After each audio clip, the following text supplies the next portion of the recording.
Hey guys, Steve Fulkerson here, Scaly Tails Guides. I'm here by the shop right now. My wife and I own a restaurant here in Elizabethtown called Back Home Restaurant. That's where I'm at right now, as you can see.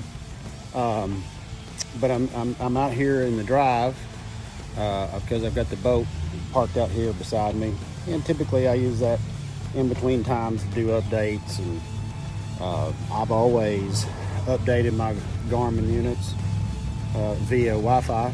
I mean, you got to transfer it through your computer via Wi-Fi typically, and most people do the card.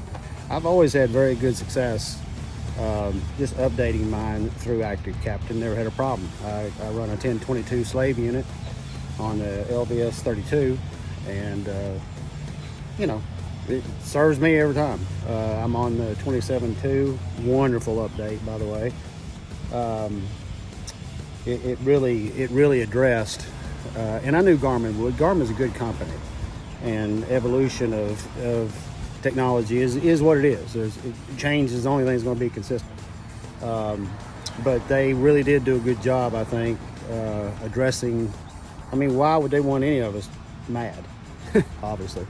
So they do listen. They're a good company, and in this 27.2, 27.1 with some versions, really did address the voids. And you know, the clarity you can get with the LVS 34, it's got more pixels, it's a bigger transducer. So you're going to get better clarity. It's like going from 1080 to 4K. So if that makes sense to you. So anyhow, I'm going to address today. I had someone call me, and I've had several calls because I've got Scaly Tails Guide service, and I've got people who are frustrated, ready to kick their units into water, and please help me. You know, I just got a call this weekend. Please help me. Just get on my boat. I'll pay your fee, whatever it is, and just fix it. Get it set up. So I'm going to do that today. You know, I'm going to get on a gentleman's boat, at least show him what I have, and I've got good clarity, and I don't have any voids with the 1022 unit. And so this is just a little introductory. We're going to uncover the boat, and we're going to head to a local body of water and meet this gentleman and see if we can fix him up. So if you have any trouble, feel free to contact me. If I'm close enough, I'll certainly be glad to help you. So we'll see you in just a bit.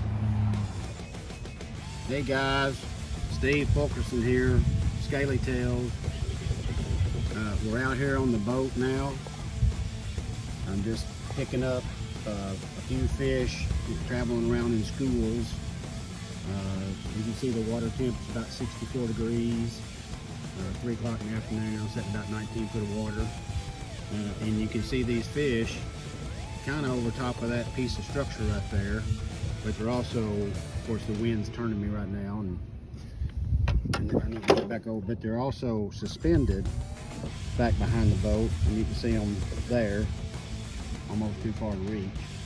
But I'm waiting on this gentleman to come back. And then we're going to set up his electronics. But all I did, I came out here. This is our local piece of water here in the middle of town. So I came out, set up mine, just tweaked it a couple of times. Once you get it set basic, you know, you just tweak it for the water conditions. And that means, you know, how much pollen's in the water, if it's muddy or clear. You know, I like mine a little hot. But here in a minute, when he gets here, we'll go through the settings. We're going to film it for Garmin. They've requested that I film what I'm doing on his boat in comparison to this. Now he has a 93 SV UHD, and I have a 1022 unit, but the transducers are the same, the LVS 32. So we're going to film that, send it. He may have an internal problem with his transducer. We're going to see. Anyhow, I'll be right back with you as soon as he gets here, and we'll do some setup. Do you feel like we've got it set now? I think we've got it. We're having a great time.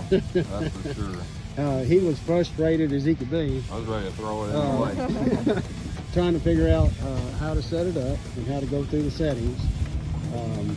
I'm going to show you on mine kind of what we have set. I'm going to go to menu. Obviously you can see my gain is about 82. Uh-oh, he's got a good one. He's got a good pitch. Where'd it go? There we go. He's got a good crawler. Sit there and watch him come in. Excellent. You can see both baits. What are you using? Mr. Crappie. Mr. Crappie. Mr. Crappie. Yeah. This one's Chartreuse. and a pink. And a pink. So you got one tied. You got him good. Yeah. Yeah, he wasn't getting off. No, he wasn't getting off. And that came off that pile that we were just looking at. With all those fish just stacked up. Stacked up. There's a little better in it. Yeah, absolutely stacked. Absolutely stacked. So let's go back over here. Let's go over this again because he's set relative to me right now. But the gain at 82, obviously you can see. So let's go down now to sonar setup. And my appearance, you see I've got my color gain at 76, color limit at about 20. He's got another one, good size fish. Excellent.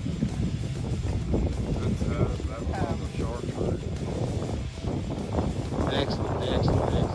So it's just the catching.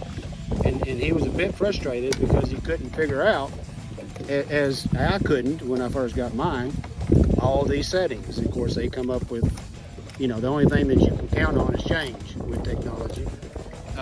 But you see, color limit is about 20%, color gain at 76, and that's about it. I mean, I'll back up now off my menu all the way to the top, and then on these 1022s, obviously I can just with the push of a button.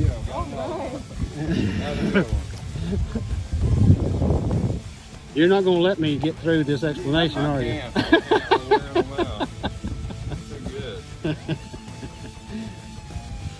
That's excellent. And he was very frustrated when we, but now what I wanted to show you is with the 1022, obviously you have this button here, and as I push it, I can change depth ring to forward range to gain. And that's about all I mess with. Once I set my color gain and my color limit and make the TVG time, you know, time varying gain, and all the TVG. He's a little smaller. But the TVG, most people don't understand. What that does is balance out the beam so that the target looks as the same size at 5 foot as it is 20. And then when you go to noise rejection, obviously that is when you have multiple electronics and you're knocking down electrical interference. It doesn't really have anything to do with what's in the water column. And then the ghost tree, obviously most people set it on auto, but you can mess with that. I just like mine hot. I don't mind seeing the rays, for instance, that here coming off the three phases of the transducer. You know, there's 3 aspects. I don't mind seeing those rays, but you don't have to. I mean, I can simply go to menu, go to sonar setup, and I can go to say TVG and hit low. Boom. Now you see it knocked out a good majority, but it also knocks out a bit of what you see at the top of the water column. And I don't really like that right now because, you know, a lot of your fish are, you know, pretty shallow this time of year. So I don't mind, you know, seeing a little bit of the rays. And there again, I like mine hot. Doesn't mean you have to. If I go back and then go back to gain and turn it down, you know, I was on 82, now I'm on 78. Let's go back down, let's go to 75. And obviously I don't see the rays as much. and I still got pretty good target. I can still see, you know, fairly well. So, but I prefer mine a bit hotter, just simply because I want to see the targets more clearly. So, anyway, that's just a little bit of how we set, or how I set up. So, guys, if you having trouble, and you know, at first you will, because it's like anything new, you got to get used to it, and play with it, and don't be intimidated by it. But give me a call. You know, if you need if you're having some trouble and you can't get over it. We came out here today to discover whether or not his transducer was the problem. But once we tweaked some of the settings, mainly gain, then he could see his jig and he could see the target. Well, you know, it pretty much satisfied what he wanted to see. So, guys, did we accomplish? Yes, we did. Excellent. All right, guys. So if you need some help, give me a buzz. Check out Scaly Tails. Leave me a comment. I'll be glad to help you.